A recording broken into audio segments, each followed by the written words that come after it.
And now, time for weekly show with a passionate India lover, chairman of ITV Gold and Parikh Worldwide Media. Get ready for loving sharing from physician, philanthropist, publisher, and India advocate in This Week.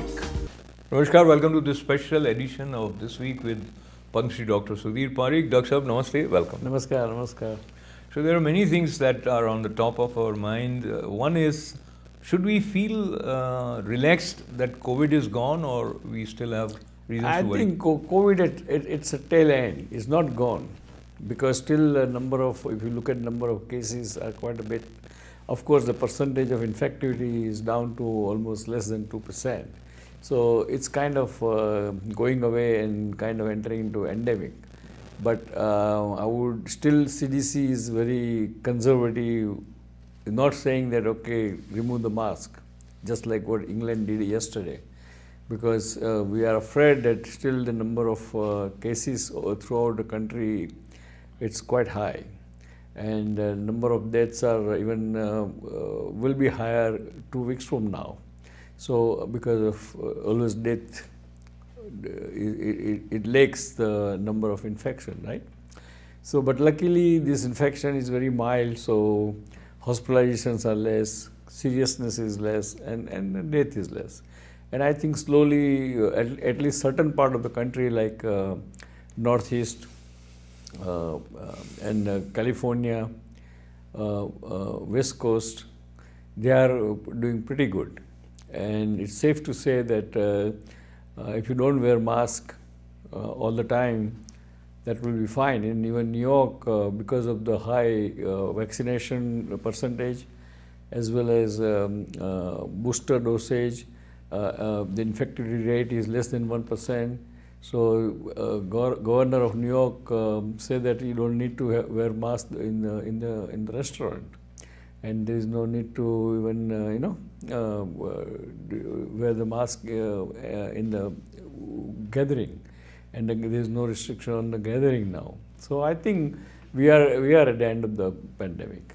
And do you think it's a smart idea on the part of Indian government to have stopped the requirement of having someone take RT-PCR test before coming to India? I think so. As long as they are vaccinated, I think they should not have a requirement to take artificial test, because by doing it complicates the thing. If someone is going for 7 days or a few days to India, and if to take the test and test may come positive even though you are asymptomatic and you are vaccinated, then that person has to quarantine himself or herself, and which is not practical thing to do. And I'm sure that quarantine is not observed faithfully either, because who is watching every day everybody, So I think they should stop doing that, and they should be open up more international border, as Australia opened up for all the vaccinated people. They can come, anybody can come to enter into Australia now. So now let us jump towards the political orbit in India with upcoming elections. A lot of statements drawing people's attention, and I'll begin with claim of Kumar Vishwas, who is co-founder of Aam Aadmi Party, having said that once Delhi Chief Minister told him that he will either become Chief Minister of Punjab or would become Prime Minister of a separated state. And in fact, there have been references that Aam Aadmi Party working closely with some separatist elements. Do you think it will have some impact on voters? And I think it will have some impact, because it came 2-3 days before the voting. So there was enough time for a news cycle to register in the voters' mind. So, and particularly in the Punjab, where the kind of nationality or nationalism is very high, and it's a border state, and they do not like the Khalistanis or people who are looking for independent country. So I think they will have, and I think there could be spoiler for AAP. Yeah. So there were a lot of back and forth statements. So Arvind Kejriwal saying that he's a humorous poet, he can say anything. Kumar Vishwas saying again that he should come open and categorically declare that he's against Khalistani movement, etc. But he hasn't said it. And then there was a reference of central agencies doing some investigation, to which Home Minister seems to have taken seriously, and they might have initiated something. What do you think about this all? Well, I think what I understand that someone has filed a FIR against Kejriwal. So we don't know unless investigation happens, but there must be something there which is not very clear. What Home Minister says, again, it could be political angle to it, we don't know. Right. Because see, most of the votes, what AAP is going to get is Hindu vote in Punjab. And if AAP is if you raise the question regarding AAP, then that vote obviously will gravitate towards BJP and BJP alliance, So that could be a political angle, right? Right. So staying in Punjab for a while, another thing which became viral was the statement made by Channi on stage saying that referring to Priyanka Vadra as Bahu of Punjab and declaring that UP and BREs, etc. should stay out, etc. To which she also sort of and she clapped Priyanka. So that became a very big talk of. Yeah, that became very big political talk. But personally, I think I would dismiss as political rhetoric during the height of the campaign, which has probably not much meaning to it.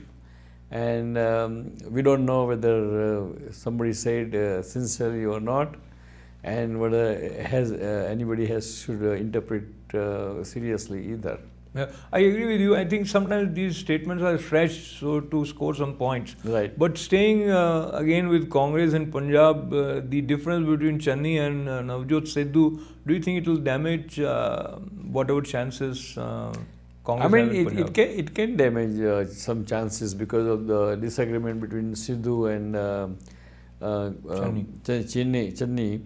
But I think looking at the last assembly and looking at the Kisan movement and looking at, considering Kisan movement and considering the Punjabis and Sikhs, Jat Sikhs and Sikhs, because they always believe that probably Congress will have some edge unless AAP can surprise us.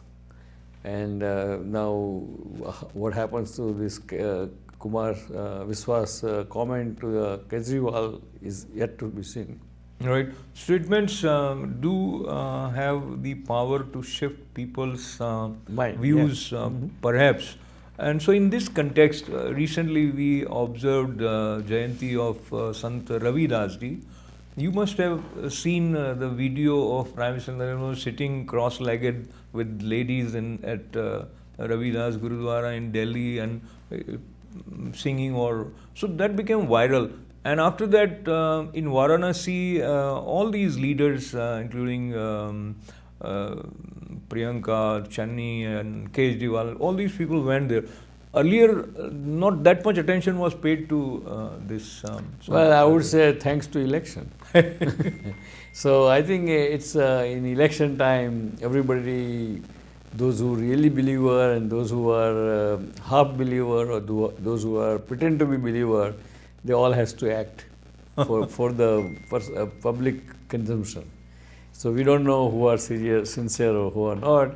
But at least Prime Minister is sincere because he always believed in that, and we have seen him all the time that he goes to all the kind of temples and gurudwaras and everywhere, and he always believes that all these gurus and mahatmas and they all are very important for healthy nation building. Absolutely. And you look pretty genuine, though it was a very short video. Right. Now going towards Uttar Pradesh, there is a kind of a seesaw in terms of the surveys as well as people's perception and this hijab thing also is taking center stage with the hearing at the High Court. Where do you see right now which party is likely to gain? I think it's very hard to say because election is very difficult to say how whatever people to read the people's mind. But it looks like I think it's a very challenging election in first three phases. And of course, my personal opinion is that, and personal wish that BJP should win, and BJP should form the government because I think BJP is the largest national party with a lot of resources. Plus, center has BJP administration, so it's good for people of Uttar Pradesh to have BJP as a ruling party there. But we don't know. Still only three phases are gone, four more to go. But I think it's not easy cakewalk for BJP either, looks like, what we get feedback from the different corner of the Uttar Pradesh. So it's interesting. Let's wait and see what happens. But so again, the major issue, of course, unemployment always remains a key issue. But law and order situation in Uttar Pradesh also is in the minds of voters, and on that front, Akhilesh Yadav having brought Azam Khan and a lot of people who are history sheeters, there might be few candidates like that in BJP also, but overall the image of Yogi ji in working towards maintaining law and order, providing a safe environment may also get him some strong... Yes. I mean, BJP has a strong point about being a law and order government and administration.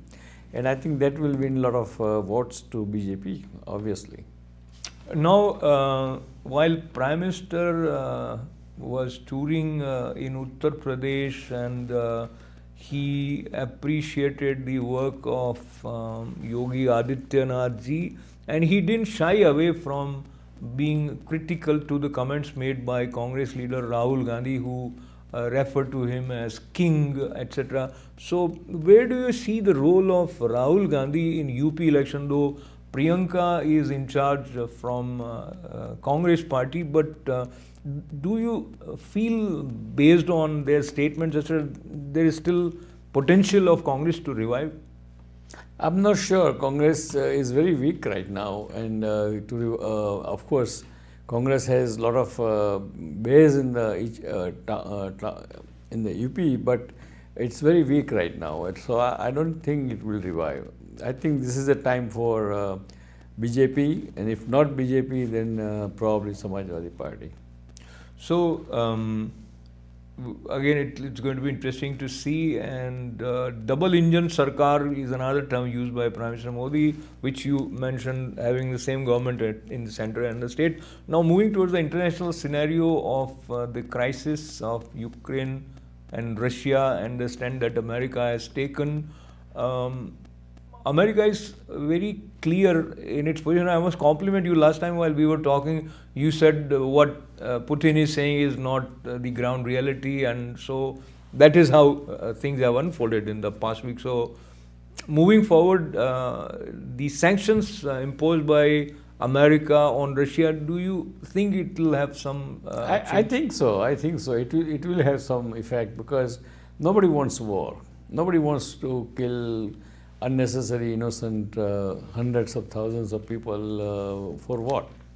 So the whatever objection or whatever complaint President Putin has can be resolved by talking.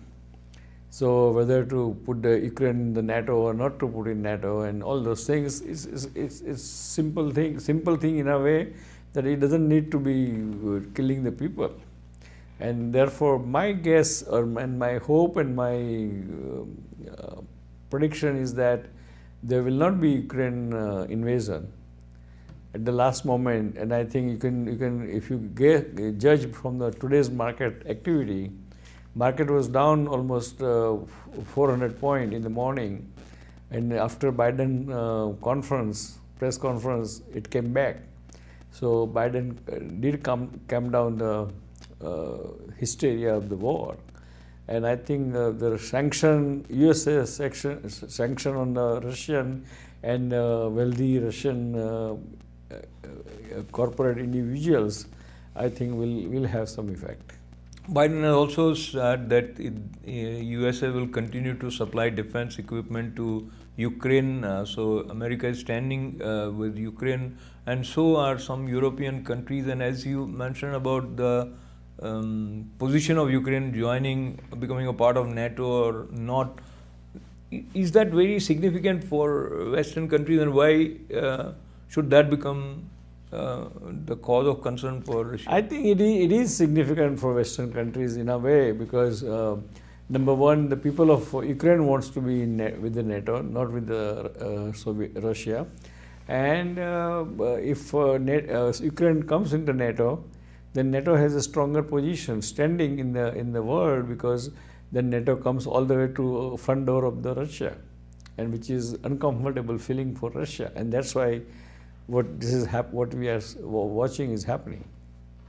So now moving towards the concluding part of our conversation, and there I will also mention that India has taken proper steps to evacuate Indians who were stuck in Ukraine, and I think that consistency is observed on the part of Indian government. Every place wherever Indians are in a crisis situation, they are trying to keep them into the safe fold.